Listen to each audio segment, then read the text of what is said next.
Hi everybody, today we are going to be reviewing the promotional trailer for Roadhouse. This is a remake of a Patrick Swayze movie from before Roadhouse, which was, I think, 1989, end of the 80s. And it is like 80s,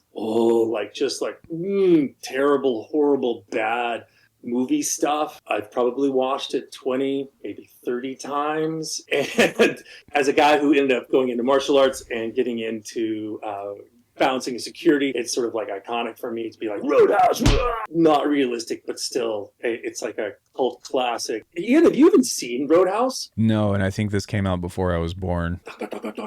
I just made myself feel it. But we're gonna watch this one, and that's I guess the thing. Hopefully, this one will now cater to a whole new generation of people. So let's see what happens, what it looks like. This is the new one with Jake Gyllenhaal. Here we go, Roadhouse. Before we start, do you have insurance? What? Your coverage good? Like, you have dental? Oh, haha. Is there a hospital nearby? Is it, like, too far? About like 25 minutes, I'd say. I Smack. just slapped you. Are you all right? What?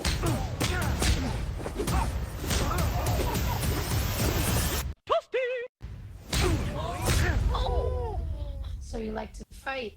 You ever win? No one ever wins a fight. Out in the Florida Keys. I own a roadhouse Lately, it's been a out in them woods. I can pay you good money. Judging by your car, you need that. Well, I like my car. Think about it. I know who you are. Elwood Dalton. I know who you are. That guy's got a knife under his shirt. You just take a big step back and pop me in the face. You can do it. Tell me about this fountain. Yeah, it's all nice, like he's Mr. Rogers or something, but then he'll haul off.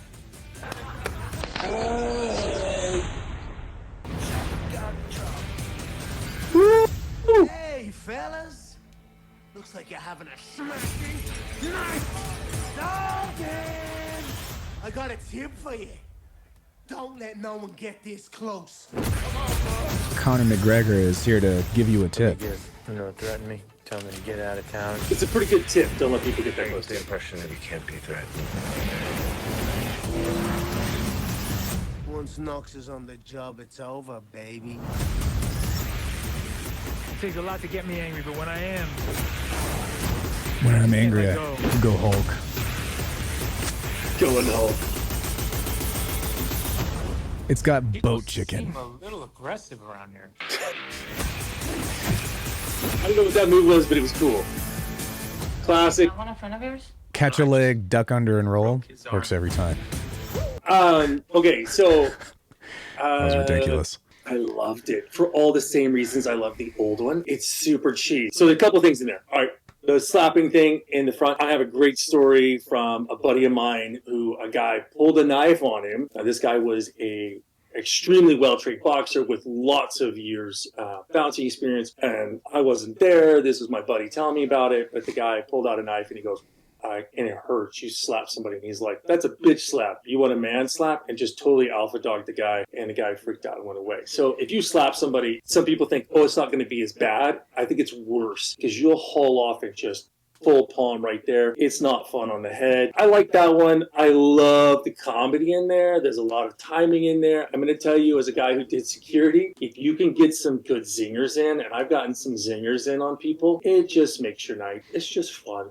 You're just sort of like, I feel justified in the whole world. And as an audience member, you're going to want that. You don't want to take all that seriousness and negativity. You want to have a little bit of comedy fun in there. There was one point in there where he tells the other bouncer guy, oh, that guy's got a knife, just take a step back and then you reach in and pop him. Regarding slapping the shit out of somebody and making it work, as effective as that might be, don't slap somebody if they pull out a knife on you. No, I would never tell anybody on one of my crews to do that. That's a good way to get somebody killed. Like, just super crazy. Knives are not something you would want to do. Like I say, that other guy, I wasn't there. You know, I never had a guy pull a knife on me. I've had some situations where somebody was looking to pull a knife, or I was pretty sure they had a knife ready to come out. I did. The situations didn't go into that. Then there's like Michael Bay type explosions. Like you said, there's boat chicken in there.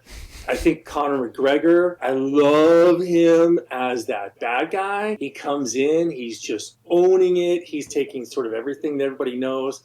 I think they did a really good job of taking him and the whole MMA kind of UFC world, wrapping it all in there. That's going to make it really relevant, because I think more people, whether they're martial artists or non-martial artists, will quickly tie in as moviegoers to that MMA UFC world. Because even if you don't know anything about it, you still know something about it. And it kind of gives you a little bit of like, oh, well, that's where he's got martial arts skills. It wasn't like he went somewhere and trained in China or some shit like that. I loved it. I think this one is going to be really good. I think that Gyllenhaal is going to bring in that awesome comedy to it and really bring it in. And dude, the guy's ripped. He's ripped and ready to go. So hopefully there'll be some fun dynamics in there. And, I don't know. I think this is going to be some good promise for future movies for people to come in and just be entertained. Yeah, I'm really interested to see, or if there's any kind of behind the scenes or anything of Conor McGregor's experience with doing fight choreography. Yeah, when I did Marvel, like one of the hardest things that I had to figure out was, for one, slowing down, and two, understanding that I was out of combat and into stage combat. So where not only did you have to make everything seeable for your audience, but you also had to basically like completely relearn your context of what throwing a punch should be, as opposed to, actually trying to clock somebody. You had to step to the side and throw a punch and then drop your shoulder so that way people could read the reaction. That's a really, really big one. You're going to see in there, they do all of it. You want everybody. It's the complete opposite of Jeet Kune Do. It is telegraphic. Right. Everything is telegraphic. Here's my hand, so that you, my partner, my acting partner, get to see it, and the whole audience gets to see it, and then we go bang, and then you do a cool reaction, and that's what sells the story. But you've got to tell everybody. In a real fight, it's, and I don't want anybody to see anything, right? Let alone that person. I don't really want you to see it over there as a bystander. I want that person to just be down, and nobody's like, hey, I saw that. Everybody just sort of a big question mark. Ian, that's a great point of real combat versus stage combat. And that would be a really cool one to go from Conor McGregor, who is a sport-based guy, but, he's used to going and throwing punches, and all of a sudden you got to throw punches where hopefully he did a really good job. I really kind of hope that he, because sometimes you hear nightmare stories of actors just beating the crap out of the stunt people or the fight people, and you don't want that to happen. There's a lot of really great people in the fight world. The guys getting beat up are actually usually the really good fighters. So I don't know if Jake Gyllenhaal can fight or not. Me neither. If he's got any training or not. But I mean, there's a ton of actors out there who have zero martial training as far as like real combat, and they've just been trained, but they look really fantastic. And that's for what we want, is to have a really cool story told. Well, let us know what you think, and if you've seen it by the time you watch this, pop some comments down and let us know what your thoughts are. And if anybody comes across something that has Conor McGregor doing behind the scenes, drop that down there. And if you all have any other content that you want us to take a look at, then send it to us in the comments as well, and be sure to subscribe to the channel.